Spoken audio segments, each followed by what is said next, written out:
Welcome to Spotlight. I'm Colin Lowther. And I'm Robin Basselin.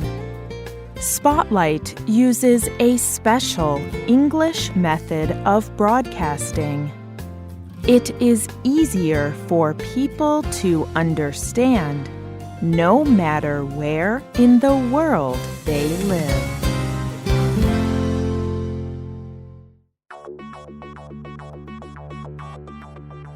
Today feels like the best day of your life.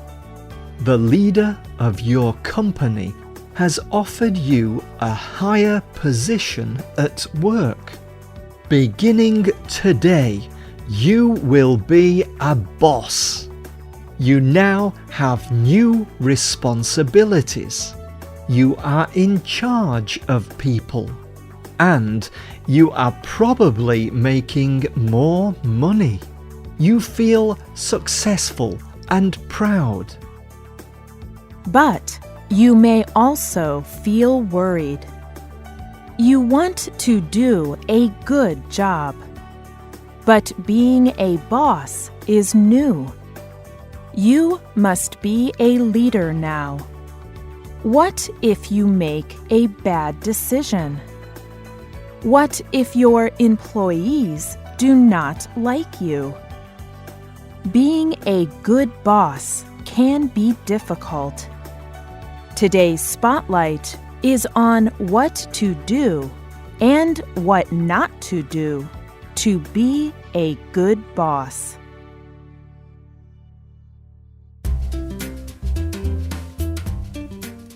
Today's program will look at 3 important things that all good bosses do. First is trust. Having a trusting relationship with employees is one of the signs of a great boss. When bosses do not trust employees, they make a common mistake. They micromanage their employees. Imagine this. Mia works for a company that sells online educational programs. Her job is to get more clients. She must find people who will buy her company's products. But Mia does not always feel that her boss trusts her. One day, Mia is talking with a coworker during break. Her boss walks into the room and begins to talk to her. Mia, did you send those emails to our new clients? Yes. I sent them yesterday. Did you make sure to list our prices from the highest to the lowest? Yes, I did. Just like you told me to. Okay. Did you also include the information on our new product? Yes. You sent me an email telling me exactly what to write. And I did it. There are many things wrong with this situation. First, Mia's boss told her every detail of what to do and how to do it. Then Mia's boss felt he had to make sure that Mia performed the instructions exactly right. He did not trust her to do it herself. This may not seem like a big deal, but micromanaging can make good employees feel like their bosses do not trust them. And when bosses micromanage, they often spend too much time worrying about details and not enough time leading. A good boss stays involved with their employees. But they do not try to control everything. They learn to trust their team.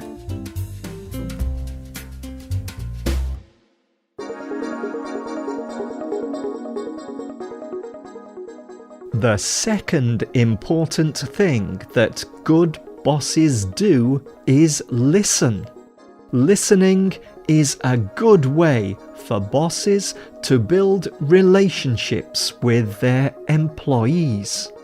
By listening, they can learn about employees' achievements. They can also identify problems in the workplace. Imagine the following example. Chris is a teacher. He loves teaching, but he feels like his boss does not listen to his problems or help him with solutions. Yesterday, Chris and his boss had the following conversation. Chris, one of your students' parents called me today. He was very angry. He said that the students in your classroom were not listening or behaving well yesterday. He said one student was shouting and throwing things around the room. Yes, it's true. Remember the student I told you about? John? He is very difficult. He needs extra help. It is your job to help him, Chris. Miss Anderson, I have 32 students in my class. 6 of them have serious difficulty learning. They need extra help. I have been saying all year that I need a teaching assistant. Would you consider? Chris, you are their teacher. Find a way to control your students.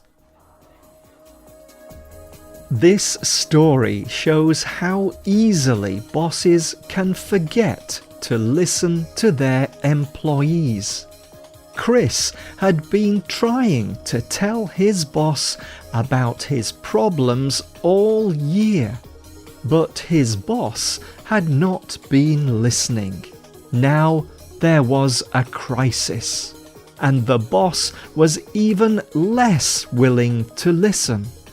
A good boss would have let Chris talk openly about his problems. Even if she could not help Chris with resources, she could let him know that she understands his struggles. And, if possible, she could have tried to help Chris find solutions.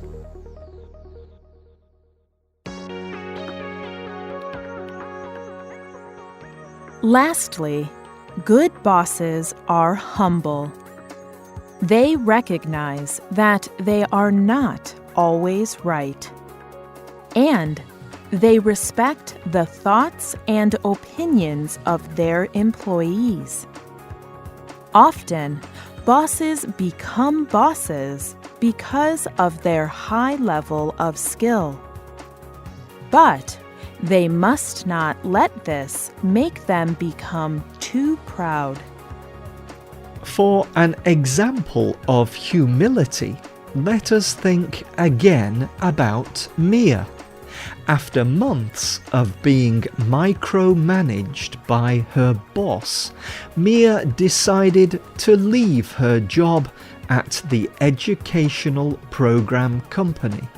Now she has a new job and a much better boss. Listen to this discussion between Mia and her new boss. Hi, Mia. How are you? Great, thanks. Listen, I wanted to tell you what a great job you did with our new clients. They were very pleased with your presentation. Really? Yes, and they told my boss what a great company we have. So I told him about you and your presentation. Good work. Thanks. Your suggestions really helped me make that presentation so good. Mia, I'm really excited about what you have to offer the team. Mia's new boss shows good humility. First, she is not afraid to share credit with Mia. Bad bosses take all the credit themselves. Mia's boss also praises her in public. She shares Mia's success with the whole team. Good bosses know that an employee's achievement is an advantage for the whole team. It takes a great boss to stay humble in a position of authority. Jeff Hayden is a business writer. He wrote a story about what makes great bosses. On the LinkedIn website, he wrote, Every boss has a job title. That position gives them the right to direct others, to organize and teach, and correct. But unforgettable bosses lead because their employees want them to lead. Their workers want to work and are encouraged by the person, not the title.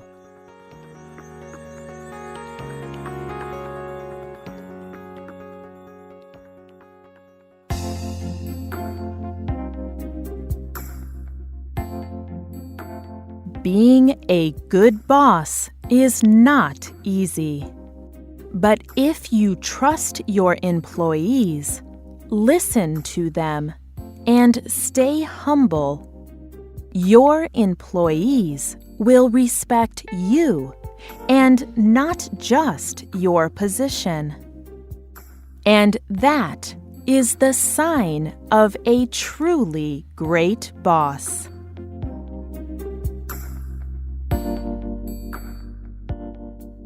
The writer of this program was Jen Hawkins. The producer was Michio Ozaki. The voices you heard were from the United States and the United Kingdom. All quotes were adapted and voiced by Spotlight.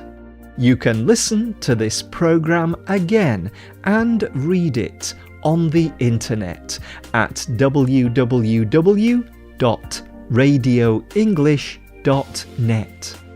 This program is called How to Be a Good Boss.